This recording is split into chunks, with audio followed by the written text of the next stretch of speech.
62 buts marqués au total. Soufiane Raimi, meilleur buteur et meilleur joueur de la compétition. Le Mali, deuxième avec 350 millions comme prime de compétition. Le Maroc, champion d'Afrique. Voilà le bilan de la dernière édition du championnat d'Afrique des Nations qui a bouclé la boucle le dimanche dernier à Yaoundé. Quand on parle du CHAN, c'est une compétition regroupant les joueurs locaux évoluant dans les championnats nationaux. 6 éditions donc, alors que le Bénin n'a jamais participé à cette compétition, mais tous nos voisins, à savoir le Niger, le Nigeria, le Burkina Faso et le Togo, ont au moins une fois participé à cette compétition.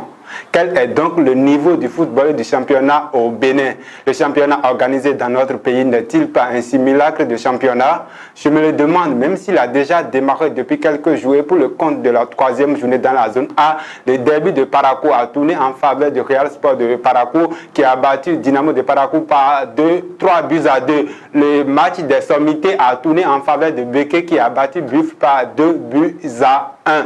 Takoune a gagné son premier match. Beke est premier de la zone avec 6 points suivi de Panthers qui a 6 points également.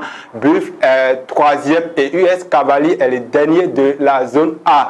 Pour le compte de la quatrième journée dans la zone A, on aura le derby chaud bouillant du Nord entre les Buffs et les Panthers de Djoukou. Le leader Beke va se déplacer sur les installations de Taneka. Dans la zone B, on a également joué plusieurs matchs pour le compte de la troisième journée. Tonnerre a battu Dynamo d'Aboumi par 2 buts à 1. Esaïe en a fait de même face à Damissa. Énergie a finalement battu Dadje par 3 buts à 2. Dans le classement, Énergie est premier, Esaïe est deuxième, Audio est troisième, Damissa est quatrième et Dadje est le dernier de la zone B. Pour la quatrième journée, Espoir FC de Savalo va affronter Tonnerre de Boycon. Dadje va recevoir Esaïe et Damissa va affronter Énergie. Dans la zone C, on jouait également la troisième journée. L'année dernière, Requin avait pu battre Adidja 2 buts à 1 au campus d'Aboum et Calavi. Mais cette année-ci, pour le compte de la troisième journée dans la zone C, les deux équipes se sont séparées sur le score nul et vierge de 0 but partout. Suivez ici les temps forts de la rencontre.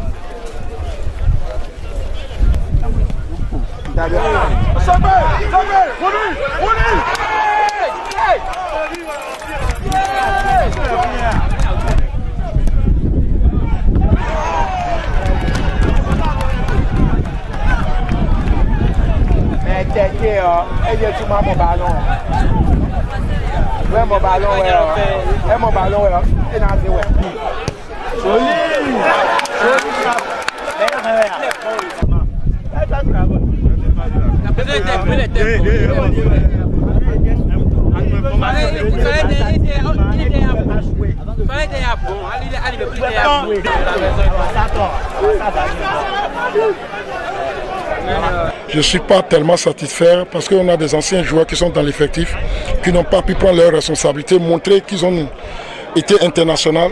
Bon, avec le temps aussi, avec manque de compétition, on n'a pas pu se préparer. Et ce qui est difficile parce que là, j'ai une équipe tout à fait complète, qui sont nouveaux, qui n'ont jamais joué ensemble. Quand je prends de la défense, du gardien de but jusqu'en attaque, c'est de nouveaux joueurs. On n'a pas eu du temps pour combiner, pour jouer sur un système bien déterminé. Donc c'est avec le recrutement qu'on a commencé le championnat. Avec le temps, je pense que le système que nous jouons, ils vont capter ça et ils vont commencer par circuler le ballon. Ce soir, on n'a pas été du tout réaliste devant les buts. On a eu d'entrée de jeu 2 occasions nettes de but où on pourrait scorer, mais on n'a pas été réaliste ce soir. Ben, ça fait partie du jeu, on prend ça comme ça. Une fois qu'on a assuré déjà derrière, c'est déjà important et c'est de bon augure pour la suite du championnat. Et on va travailler, comme je l'ai dit déjà, pour que les fois à venir, nous soyons plus réalistes pour pouvoir emporter les 3 points.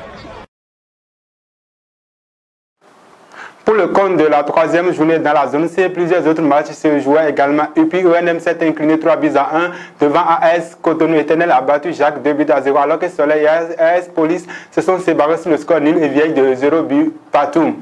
Dans le classement, Adidja est premier avec 7 points suivi de Requin qui a également 7 points. AS Cotonou est troisième et Aspac est quatrième malgré son match en moins. JA Cotonou est le dernier de la zone C. Pour le compte de la quatrième journée, Aspac va AS Police va jouer contre Requin, Aspac va accueillir Éternel et UPONM va affronter Soleil FC.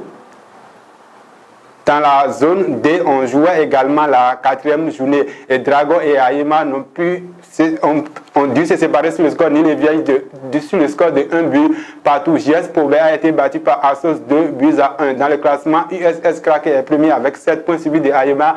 Dragon est 3e avec 5 points. Le dernier de la zone D est JS Pobé. Pour la 4e journée, Asvo va jouer contre Dragon, GFA va jouer contre Aïma et Avranco Omnisport va jouer contre la JSP. Pour le compte de la 4e journée, bien sûr, de la Ligue de football professionnel du Bénin dans la zone D.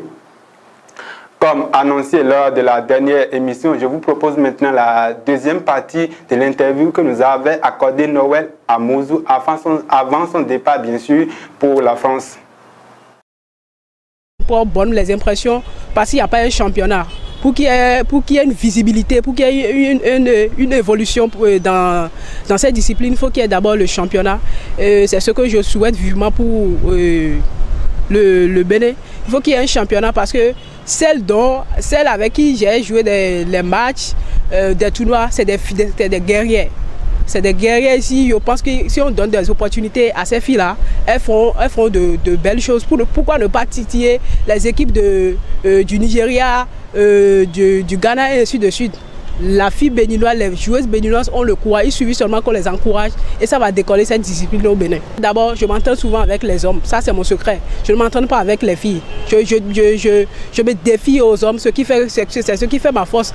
Et je tiens à remercier le bon Dieu qui m'a donné ce talent. Parce que sans lui, je ne pourrais pas être ici et parler du football féminin.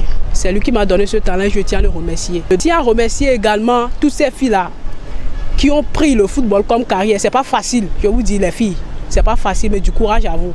Croyez à vos rêves et donnez de l'énergie à ce rêve. Moi, j'ai commencé depuis toujours. Il y a certaines personnes qui n'ont pas cru en moi, mais moi, je crois en vous. Donnez l'énergie à vos rêves et je pense qu'on dit souvent, à cœur vaillant, rien n'est impossible. Ça va aller, du courage à vous. Bientôt, ils sont en train de dire, ils vont organiser le championnat. Serrez les coups, les filles, c'est pas facile le football. Entraînez-vous dur parce que c'est pas du tout facile. Et moi, je crois que ça va aller d'ici là. Je vous rappelle qu'elle est la première footballeuse du Bénin à signer un contrat dans un club en Europe, plus précisément en France, à Angers-Croix-Blanche. Le week-end dernier, la première ligue anglaise se jouait également et Manchester City a atomisé Liverpool 4 buts à 1 et le rêve de conserver le titre de champion de l'année dernière s'éloigne de plus en plus pour Sadio Mané et ses camarades puisque les hommes de Jürgen Klopp se retrouvent désormais à 10 points de ceux de Pep Guardiola. Le deuxième de la première ligue anglaise n'est rien d'autre que le deuxième club de Manchester United. Donc Manchester City a 10 points sur Liverpool et 5 points sur Manchester United alors que les hommes de Pep Guardiola ont un match à moins qu'ils devront jouer très prochainement contre Everton de Carlo Ancelotti, l'ancien entraîneur de l'AC Milan et du PSG. Terminus, tout le monde descend pour aujourd'hui. À la semaine prochaine.